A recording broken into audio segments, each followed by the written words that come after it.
Sometimes kindness comes from the people we least expect. A young boy stood outside a restaurant, shivering, hungry, and silent.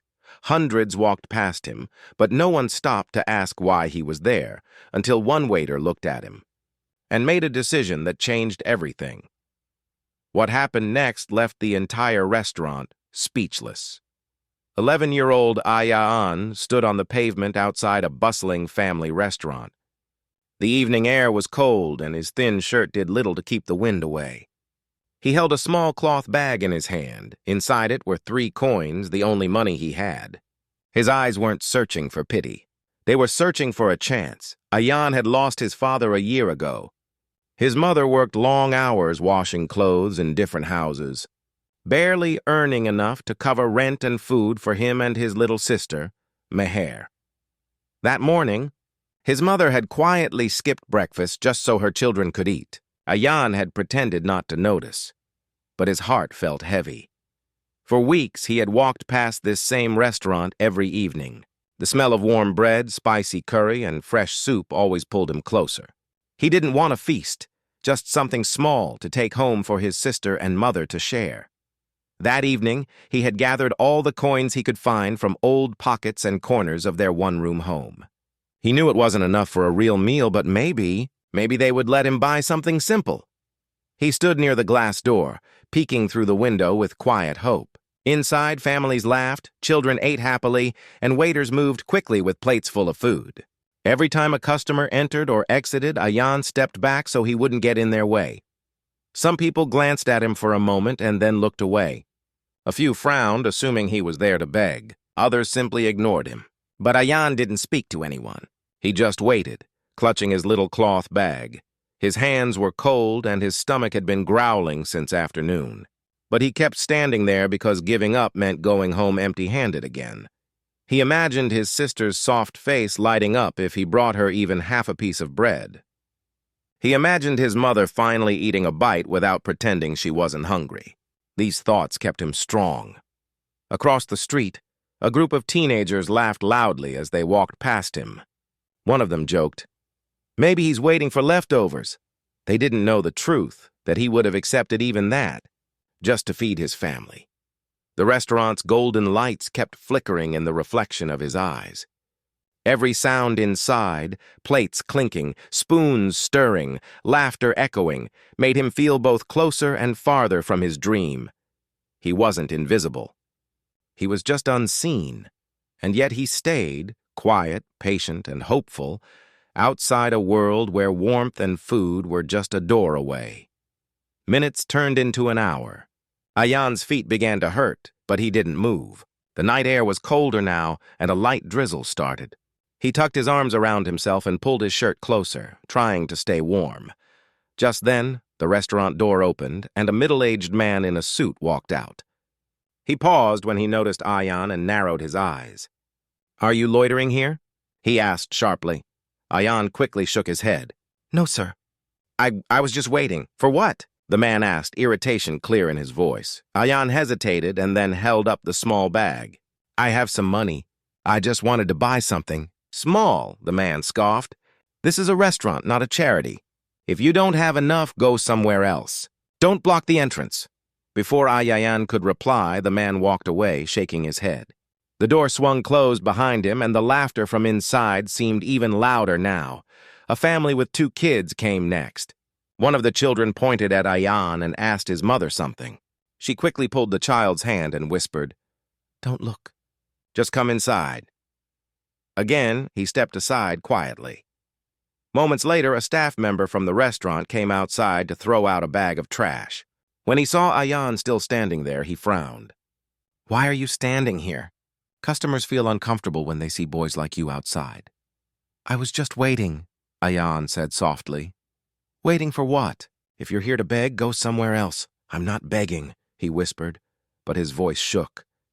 The staff member didn't seem to care. "If you're not leaving, I'll have to inform the manager." "Don't make trouble." He went back inside, leaving the boy standing alone once again. Ayaan's throat tightened. He wasn't angry, just hurt. He wondered if wanting to buy food with his own money was something wrong. He hadn't asked anyone for anything, He had only waited quietly. The drizzle turned into rain. He moved closer to the sheltered side of the entrance, trying to stay dry.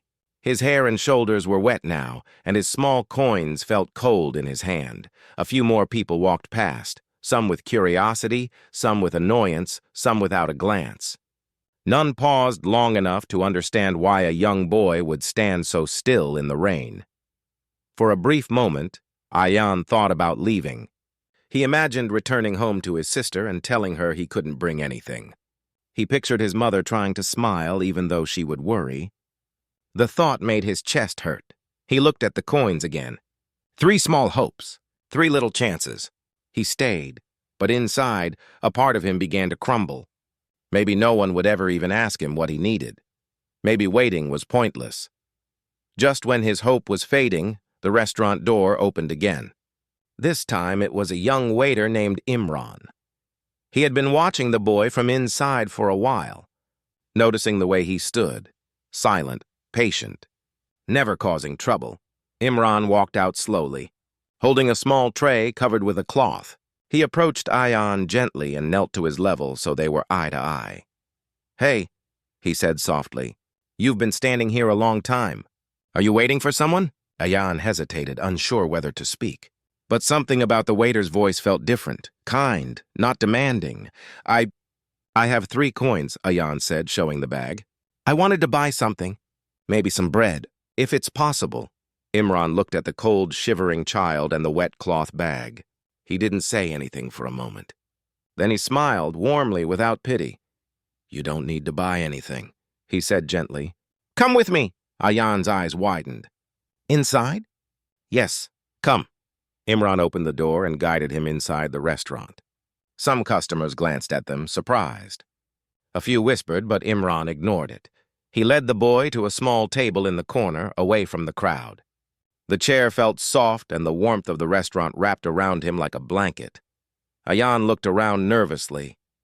"I don't want to get you in trouble." "You won't," Imran said calmly. "Wait here for a minute." He disappeared into the kitchen. Ayan sat quietly, unsure if he was dreaming. His wet hair dripped onto his shirt, but he didn't move. After a few minutes, Imran returned with a plate full of warm naan, fragrant curry, and a bowl of soup. There was even a small dessert placed carefully on the side. Ayan stared at the food in disbelief. This is for me?"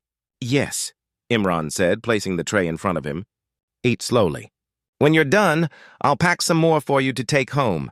Tears filled the boy's eyes before he could stop them. He wiped them quickly, but Imran pretended not to notice. As Ayan ate, the restaurant grew quiet. A few customers who had earlier ignored or judged him now watched silently, some with shame, some with softened hearts. One woman called a waiter and said, "I'd like to pay for his meal, and his family's too. Please pack extra." Another man said, "I'll cover his sister's meals for the week." Someone else added, "And I'll buy him a warm jacket." Imran didn't ask for help, but kindness began spreading like a spark. When Ayan finished eating, Imran packed fresh food in containers and placed them carefully in a bag. He also slipped in some bread, fruit, and a bottle of milk. As the boy stood up to leave, Imran placed a hand on his shoulder. "You're always welcome here, and you don't have to wait outside again." Ayan looked up, tears shining in his eyes, but a smile forming for the first time that day. "Thank you," he whispered. Kindness doesn't always need grand gestures. Sometimes, it just needs one person to see what others ignore. A simple act can warm a cold night, fill an empty stomach, and heal a quiet heart. We don't always know someone's story, but we always have a choice in how we treat them. Compassion costs nothing, but its impact can last a lifetime. Be the reason someone believes kindness still exists.